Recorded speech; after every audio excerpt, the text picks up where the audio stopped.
6:07, Nashville's Morning News on Super Talk 99.7 WTN. Good morning to you, and welcome on in to your Tuesday, July 8th.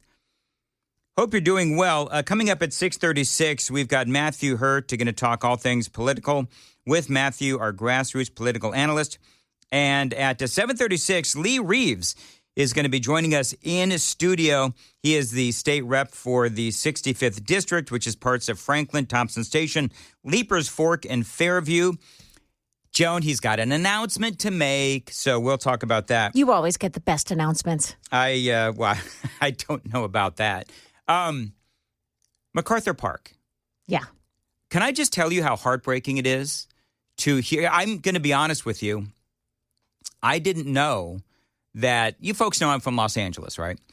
So I remember back in the 80s, this shows you, I grew up in Los Angeles. And so I grew up not near MacArthur Park, but we used to go to MacArthur Park, my dad and so forth. It used to be an incredible, incredible park. Kids playing, you had folks, throwing Frisbees. You could spend the entire day at MacArthur Park in Los Angeles. Westlake used to be a beautiful, beautiful neighborhood. And now, Joan, you're telling me that it is a hive of MS-13? It is. It is, and that's why the ICE agents were there. They were doing a sweep, an immigration sweep.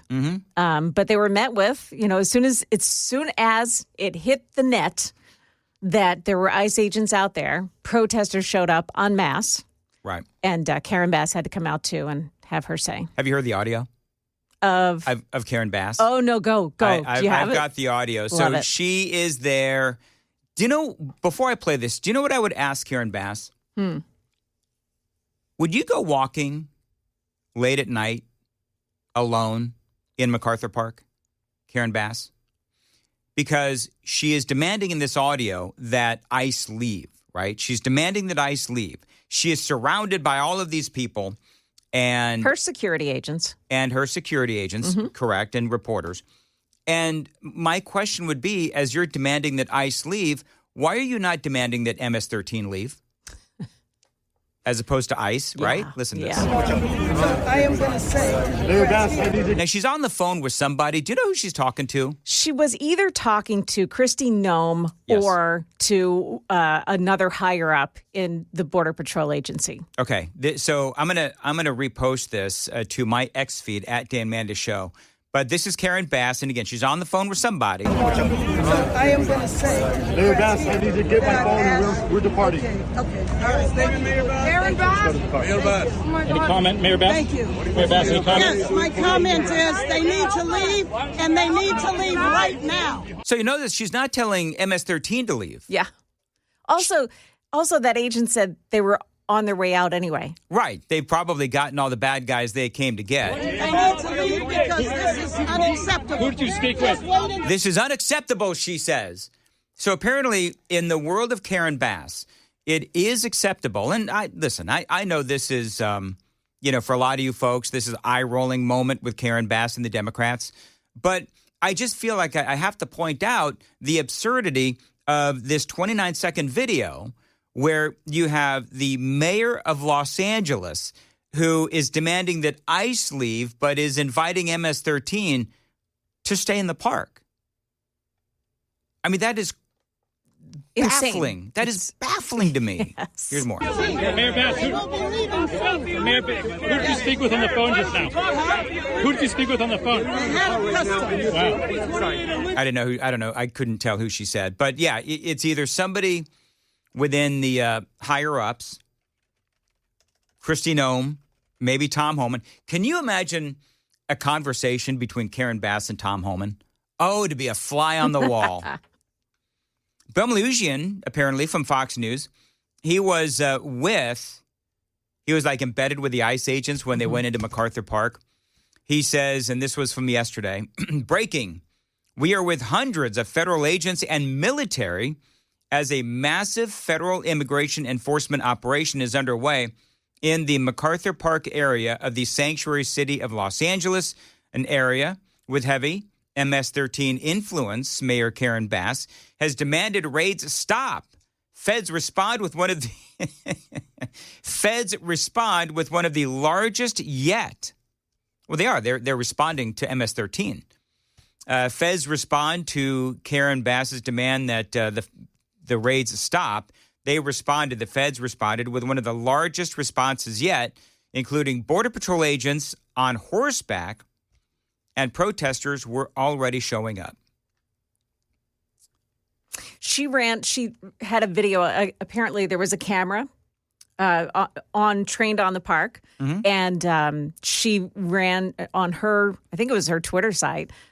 She had a video that she sped up, so it looked like they were moving very quickly through the park. Yeah. Okay.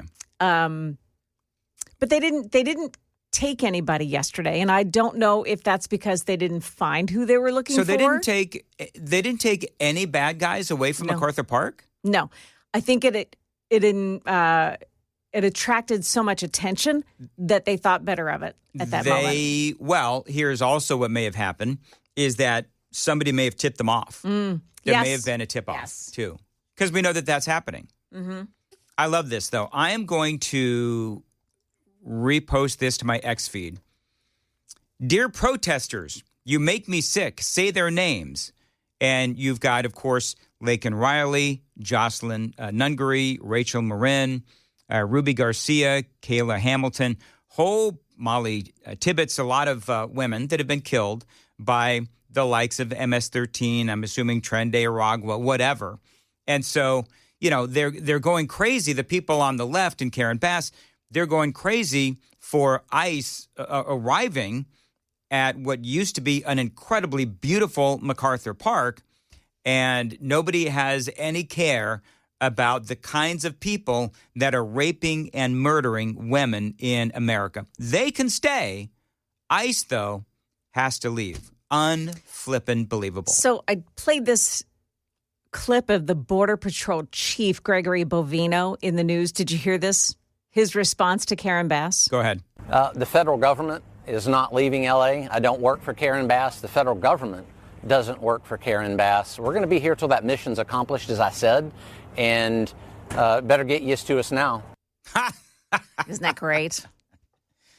I actually love that. Yeah. I love that. And you know what? I think that for anyone of any logical and rational and sound mind to pay attention to Karen Bass and these lunatics on the left, I think you've just got to dismiss them. Just absolutely dismiss them outright because they're telling ICE to leave and telling MS-13 to stay. At that point, and, this goes right back to what we were talking about in the last hour, Joan, where you have that story in Axios where you have House lawmakers who are saying, oh, yeah, our constituents, they want blood. Right? Yeah. Yes. And so, well, how do you end up with blood? Well, because you let the gang members stay and you order ICE to leave. So what you're doing is what MS-13 does. They rape and they kill and they pillage American women. So Democrats, you want blood. You want to put MS-13 over ICE agents and you want to put MS-13 and Trende Aragua over law-abiding citizens. That's how you get blood. That's how the American people will end up dying because you, Democrats, are putting gang members over American citizens. Karen Bass, you are at the top of the list. 6:15, time to check the roads on WTN. At 6:16, as far as your weather goes, looks like we've got a high today of 92, scattered thunderstorms as well. Joan Jones, the official forecast from the WTN newsroom was hot and sticky. That's right. That's what Joan is saying. It is going to be hot and sticky today. The norm. Like it was hot and sticky yesterday as well. Yeah. And so, listen, it is shorts weather. That's what it is. Mm-hmm. It is shorts weather. Real quickly, I feel like Elon Musk's, I'm going to pot this up. I feel like Elon Musk and his want for a party to take on the Trump administration and the main line of the Republican Party, I feel like it's hitting, I don't know, kind of like a dud.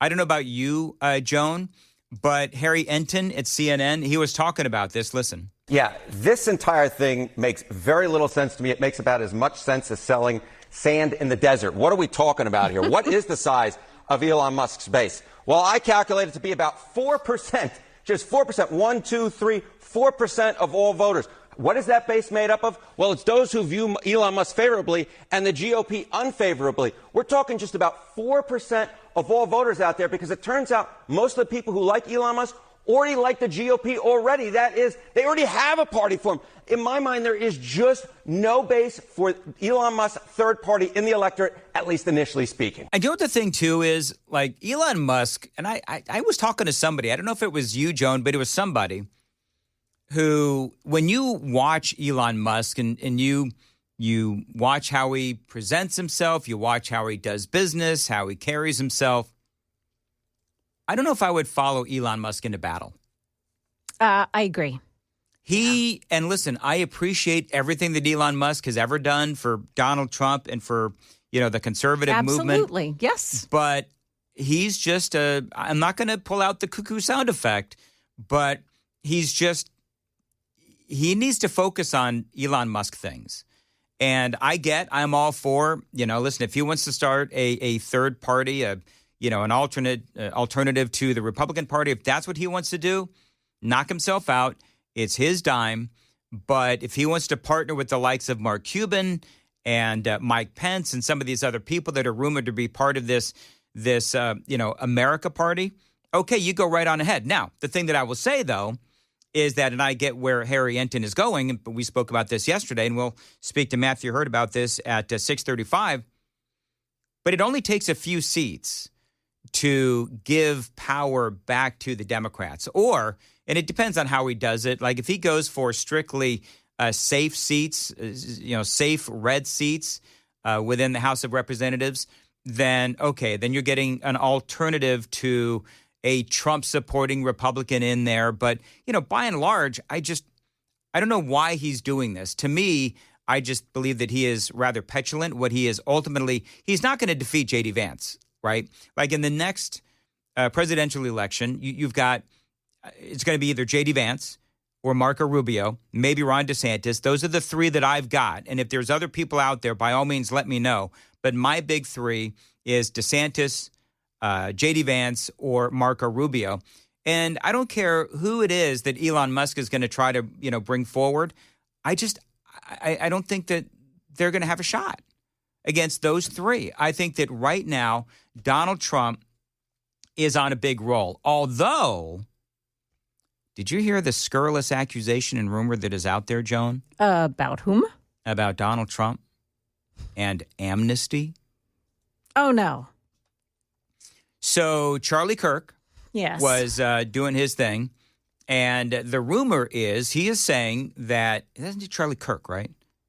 I think that's it. So he is out there saying now that he is hearing that there is going to be some sort of a deal that Donald Trump is getting pressure to offer up some sort of a mass amnesty deal. Now, I don't know if that's true. That's what Charlie Kirk is saying. Other people have said that. Donald Trump said a few weeks ago, Joan, remember? When he was talking about, we got to help the farmers. We got to help hospitality. Remember that whole thing? Yes. And then people on our side lost their ever-loving minds. So now, if there really is a move afoot because of political reasons, because they're worried, what they're worried about, according to Charlie, is that there's going to be a big pushback and we're going to lose the midterm elections based on this mass deportation. So now they're saying that the answer to that is to offer mass amnesty. I don't know if that's where the Republican Party is right now. I would just say offering mass amnesty. When you ran on, this is what I don't understand. When you ran on mass deportation, and now apparently there's people around Trump that are saying that we need to have mass amnesty. There is no way in bloody double toothpicks that Stephen Miller, who is one of Donald Trump's most trusted advisors, would tell Donald Trump that he needs to engage in some sort of mass amnesty. There's just no way. It doesn't make sense either, in the sense that Hispanics largely back President Trump. They want for immigration to be legal too. Yep. So absolutely. Who are we trying to appease here? And it might be that Charlie Kirk, and I'm not saying that he's not being genuine, but it might be that there's some people out there that want to, again, a trial balloon like the president did a few weeks ago. Maybe this is a trial balloon. Maybe somebody leaked it to Charlie Kirk, knowing that he would talk about it on his podcast, and then people would lose their ever-loving minds, and that would be a message to the Trump administration. Yeah, we don't want to do this. Because I would say it this way. If you want to completely lose your base in the last several days, let's just say this happened, Joan. Let's just say this happened. Yeah. In the last several days, you've got weapons to Ukraine, which Donald Trump, I covered that earlier. Donald Trump said we're going to send more weapons to Ukraine. There's no Epstein list, and Epstein actually committed suicide, and we're going to offer mass amnesty. Can you imagine turning MAGA on its head with just those three things? And it could. It really could. It could. So I hope that's not the case. We'll have to see what happens. 624, Nashville's Morning News. Joan Jones has the news coming up at 6:30. Joan. 6:37, Nashville's Morning News on Super Talk 99.7 WTN. Appreciate you listening. Joan, real quickly, before we get to Matthew Hurt, I found some great audio of Stephen Miller going off on L.A. Mayor Karen Bass. Oh, love it. He is on Jesse Waters' show. This is what he had to say. There is an insurrectionist movement in the Democratic Party that is inspiring domestic terrorism against ICE. When you have the mayor of Los Angeles mobilizing agitators, mobilizing the mob against ICE, saying that federal law enforcement has to leave her city. This is a settled constitutional question. Federal law is the supreme law of the land. You cannot nullify it. You cannot succeed from it. It is the law of the United States of America. So these insurrectionist Democrats are every day engaging in rhetoric that is incentivizing, that is encouraging, that is fomenting violent terrorist attacks against ICE and ICE officers. Not only in the shootings that you've seen recently, but ICE officers are being doxxed. Their families and children are being threatened. Their addresses are being posted online. They are being subjected to a campaign of terror by these radical Democrats. All right, so that is Stephen Miller. I want to welcome in Matthew Hurt to the radio program. Always great to have you on, Matthew, our grassroots political analyst.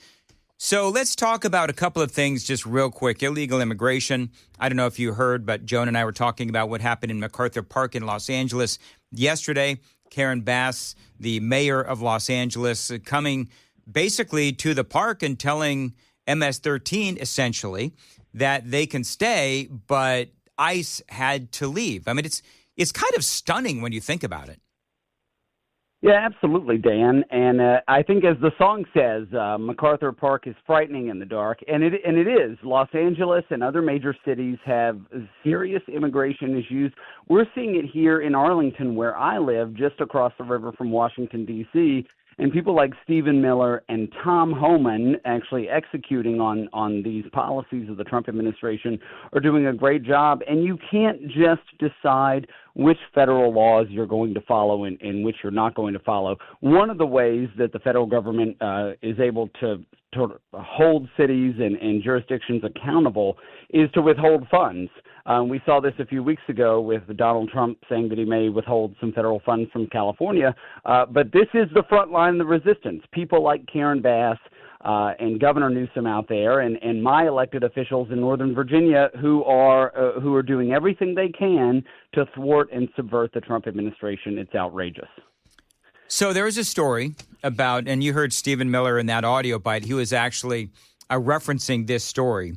Headline is, Democrat lawmakers say their voters are threatening blood and violence over their inability, the Democrats' inability, to hinder Donald Trump. And so, they're talking about how they're going to their constituents, and their constituents are threatening, apparently, actual violence against Republicans.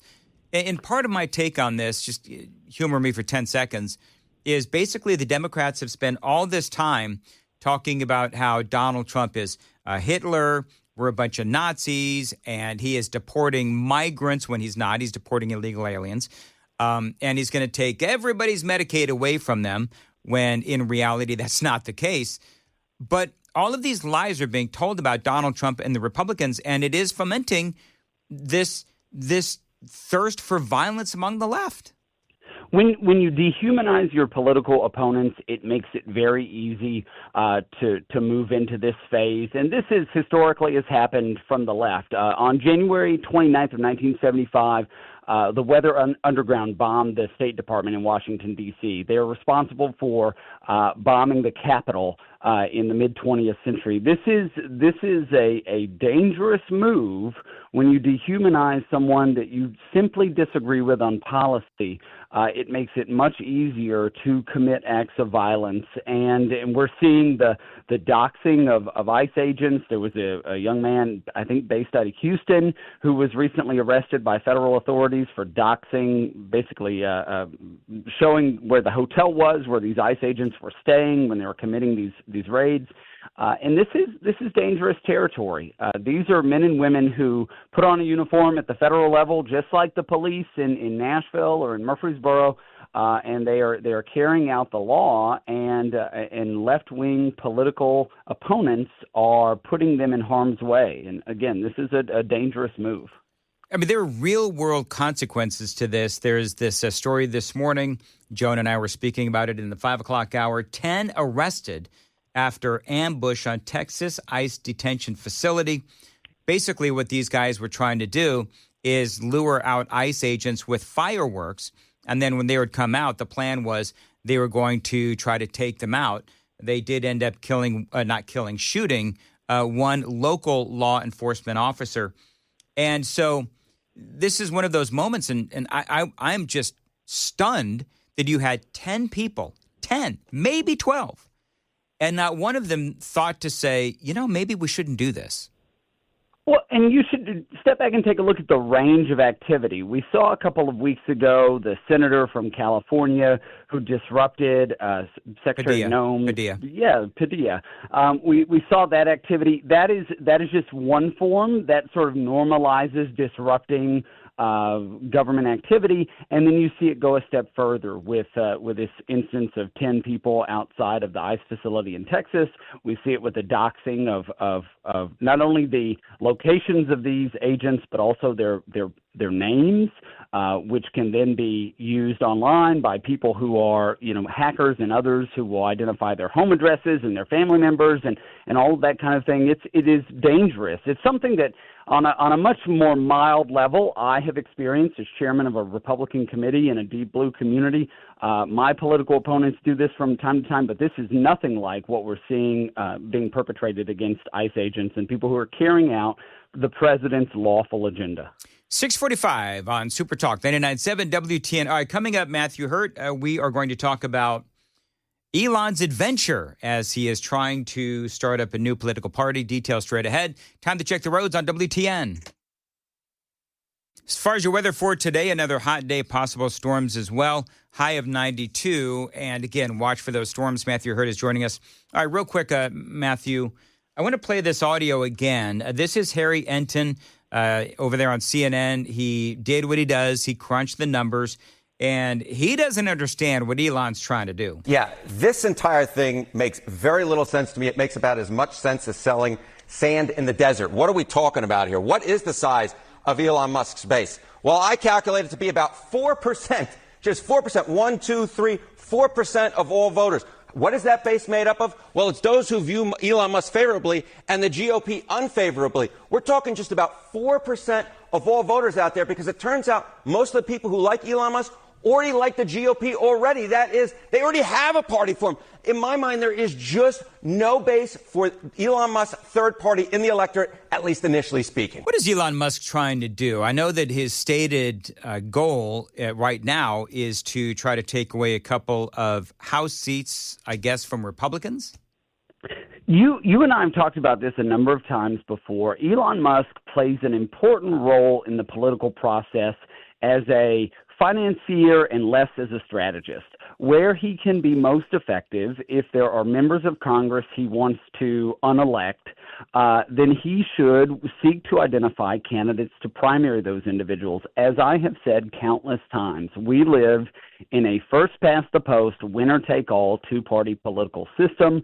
Many states make it near impossible for third-party candidates to even get onto the ballot. I think it's near impossible in Tennessee. If you wanted to be a candidate under the America Party banner on the ballot in Tennessee, it would be almost impossible to do that.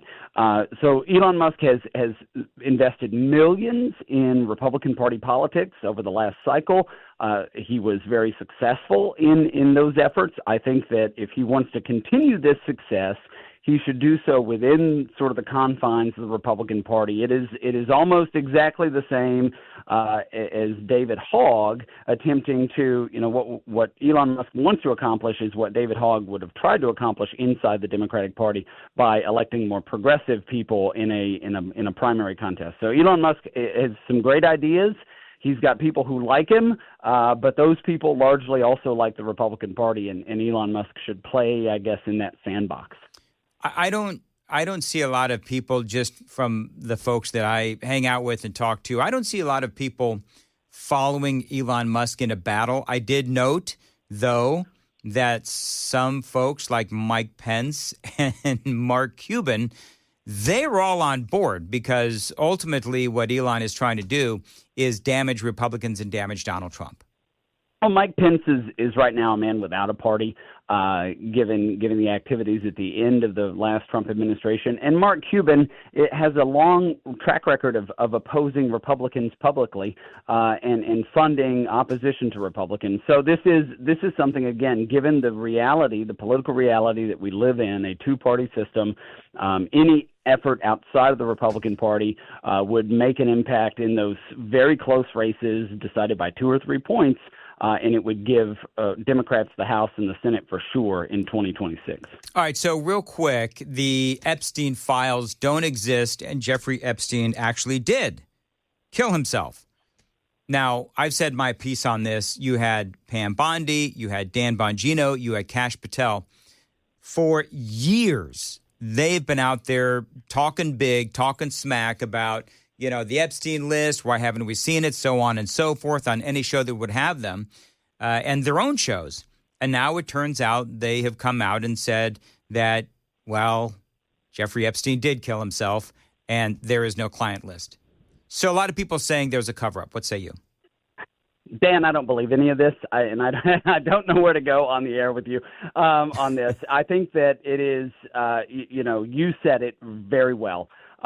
This was the drum was beat on this for months and months and months, for years even, and there has to be something there. And look, there are plenty of conspiracies in politics. And the meme is, I'm sitting back and all of my conspiracies are coming true. I really don't know what the issue is here unless there's broader implications. You had a congressman several years ago, Madison Cawthorn, who was from North Carolina, and he said, there are all these adult parties with drugs in D.C., and if the Epstein thing is any proof, then there is, this is widespread, and it's incredibly frustrating. The other thing, it's interesting. We changed our Daily Dan poll, and the new question is basically, how much do you care about the Epstein files? And we had 54% say that they really did care. We had 8% that said they didn't care. We had 34% that said, well, I care, but there's so many other things going on. And that's kind of where I'm at. Like, if you're a Donald Trump supporter, I always look at okay, so what's the straw that breaks the camel's back, right?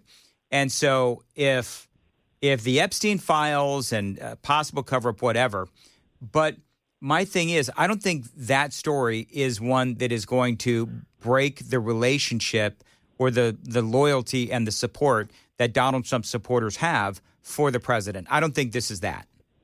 There are many, many other things that President Trump should be working on to get his agenda across the finish line. You're right about that. I also think President Trump has this outsized ability to convince his own supporters, the most ardent supporters, to move with him on an issue, to put it very diplomatically. And I think if Donald Trump says this isn't a big deal, then a lot of Trump supporters are going to say this is not a big deal. All right, and let's see here. I don't know if that's all I had, actually. Is there anything else that I'm missing? We have like a minute and a half left. You're answering very quickly. You skirted around that Epstein question very well there, Matthew. So you didn't answer that really. So what else you got? Man, we got like a minute left. It's incredibly frustrating, Dan, because the people who are listening to your program, who tune in all the time, want elected officials to do the right thing. Sure. And in this Epstein issue, and even back a couple of years ago with Madison Cawthorn, it sort of peels back the veil of what is actually going on here. What are these parties, or who is connected to this? Mm-hmm. And it's frustrating to think that somebody's reality, a guy in Murfreesboro who works his tail off to make the mortgage and raise children and provide for his family, and elects people who he thinks is going to do the right thing, and then they're out here doing who knows what, and it's incredibly frustrating. That's why it's so important for good people to run for office at every level, school board, state legislature, and up. All right, so now my question is, there was a rumor, I don't know if you heard Charlie Kirk yesterday, but there's a rumor that there might be some pressure on Trump to grant some sort of a mass amnesty. I think perhaps it's not going to be mass amnesty as in 25 million illegals, but I think that there might be something afoot to help, as Trump said a few weeks ago, the farmers and hospitality. I believe that might be the issue, that if Trump offers some sort of amnesty to folks, that might be something that does cause the president to lose some support, if he does that. As I just said, I think the president has a tremendous ability to move his own supporters on these issues. And if it comes to migrant labor and hospitality workers, we have visa programs for those kinds of individuals. And I think that is quite an easier argument than, say, blanket amnesty or DACA like we saw in the Obama years. Yep. All right, very good. Matthew Hurt, how can people follow you on X? I'm on X at Matthew Hurt, MattheWHurtt. All right. As always, a stellar analysis. It is 6:53 on Nashville's Morning News on Super Talk 99.7 WTN. So we did change the Daily Dan poll. Watch us on YouTube, like and subscribe. And we changed the poll. I can't even remember what the previous poll question was. But basically the question now is, how much do you care about the Epstein files? And I fall under the 34, 35, 36%, which is, you know what, it is important, but I also believe that there are far more important things that are going on right now. And I think that's where people are, KGB? Yeah, so 53% say yes, they care. 8% say no, and 40% now are saying a little, but there are other things to worry about. There are. All right, 6:54, Nashville's Morning News on Super Talk 99.7 WTN. Joan Jones is here with the news at 7. Joan.